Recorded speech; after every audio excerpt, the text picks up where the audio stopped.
नमस्कार दोस्तों, मैं एडवोकेट अमित पुरी आप सबका अपने चैनल पर स्वागत करता हूं।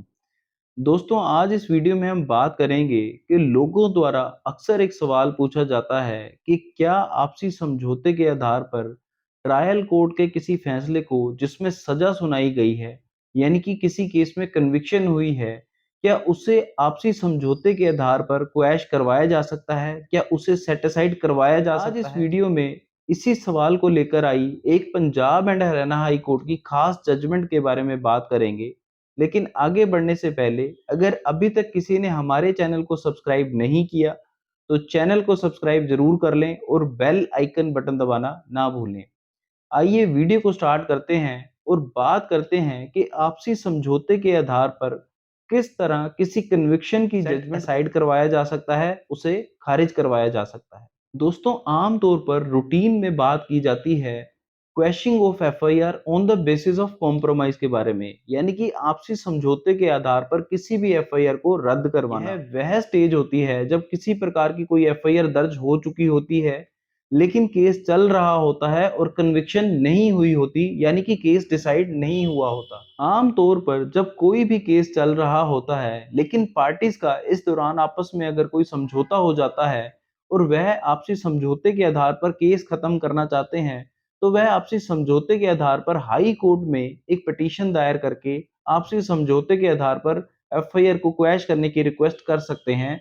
और बनते हुए केसेस में हाई कोर्ट द्वारा रूटीन में ही एफआईआर को कॉम्प्रोमाइज के बेसिस पर रद्द कर दिया जाता है। पर तब एक सवाल खड़ा होता है कि अगर केस पूरी तरह से डिसाइड कर दिया गया है और ट्रायल कोर्ट ने किसी को सजा सुना दी है, लेकिन इसके बाद अगर पार्टीज का आपस में समझौता हो जाता है, तो आपसी समझौते के आधार पर किस तरह से कन्विक्शन की जजमेंट को सेट असाइड करवाया जा सकता है, उसे कैसे खारिज करवाया जा सकता है। हाल ही में honourable Punjab and Haryana high court ने इस खास सवाल का जवाब देते हुए एक बहुत ही महत्वपूर्ण जजमेंट दी है।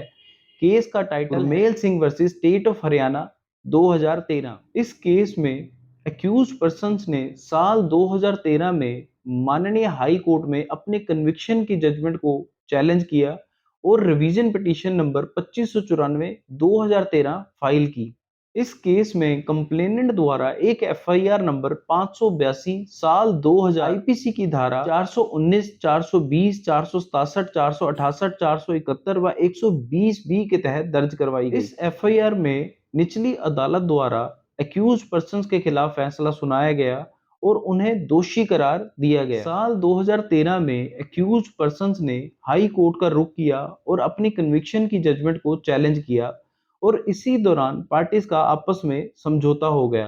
तो आपसी समझौते के आधार पर पार्टीज ने हाई कोर्ट से रिक्वेस्ट की कि उनकी कन्विक्शन की जजमेंट को आपसी समझौते के आधार पर खारिज किया जाए, उसे क्वैश किया जाए।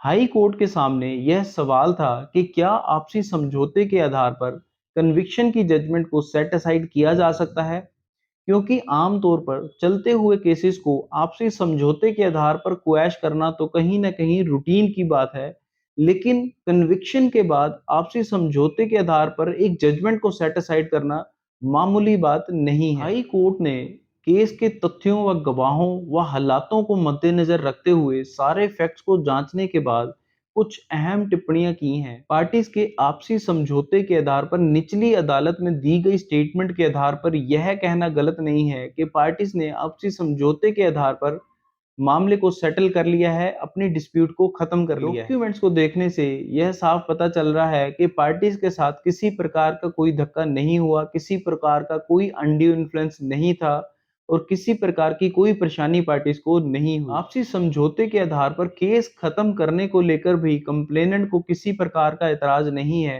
और इस केस में यह साफ समझ आ रहा है कि अगर इस केस को आपसी समझौते के आधार पर क्वैश भी किया जाता है, तो इससे सामाजिक शांति को लेकर व मोरल वैल्यूज को लेकर किसी प्रकार का कोई नेगेटिव इम्पैक्ट नहीं होगा। कोर्ट ने साफ कहा कि अगर आपसी समझौते के आधार पर केस को खत्म नहीं किया जाता, तो यह कहीं ना कहीं पार्टीज की सारी जिंदगी पर नकारात्मक असर डाल सकता है और उनकी खुशी खत्म कर सकता है। कोर्ट ने अगली टिप्पणी करते हुए साफ कहा है कि क्रिमिनल कानून का काम है समाज में शांति बनाना और समाज में सुधार लाना, और अगर आपसी समझौते के आधार पर किसी केस को खत्म किया जा सकता है और शांति को बढ़ाया जा सकता है, तो ऐसा करना कोर्ट की जिम्मेवारी बनती है। हाई कोर्ट ने साफ कहा है कि सीआरपीसी की धारा 482 के तहत दी गई इनहेरेंट पावर्स का काम ही यही बनते हुए केसेस में न्याय किया जा सकता है। हाई कोर्ट ने खास टिप्पणी करते हुए कहा है कि अगर पार्टीज का आपस में समझौता हो गया है, तो ऐसे में केस चलाने का कोई मतलब पैदा ही नहीं होता, क्योंकि अगर ऐसे में केस चलाया भी जाता है,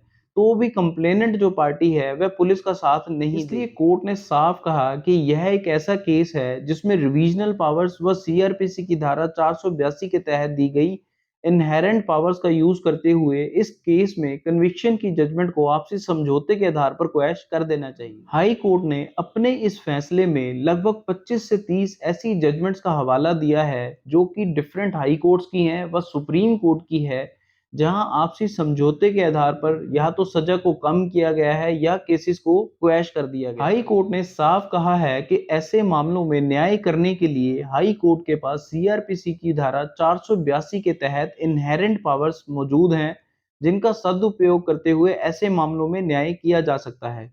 सारे तथ्यों, गवाहों व सबूतों व जुडिशियल प्रेसिडेंट्स को मद्देनजर रखते हुए माननीय हाई कोर्ट ने इस केस में कन्विक्शन की जजमेंट को सेट असाइड कर दिया है, खारिज कर दिया। दोस्तों, इस जजमेंट के बाद यह कहना गलत नहीं है कि अगर किसी केस में किसी को कन्विक्शन हो भी गई है और किसी प्रकार की सजा हो गई है, लेकिन उसके बाद अगर पार्टीज का आपस में कोई समझौता हो जाता है, तो आपसी समझौते के आधार पर कन्विक्शन को भी सेट असाइड करवाया जा सकता है। आप सबको यह वीडियो कैसी लगी कमेंट करके जरूर बताएं। चैनल को सब्सक्राइब करना, वीडियो को लाइक और शेयर करना ना भूलें।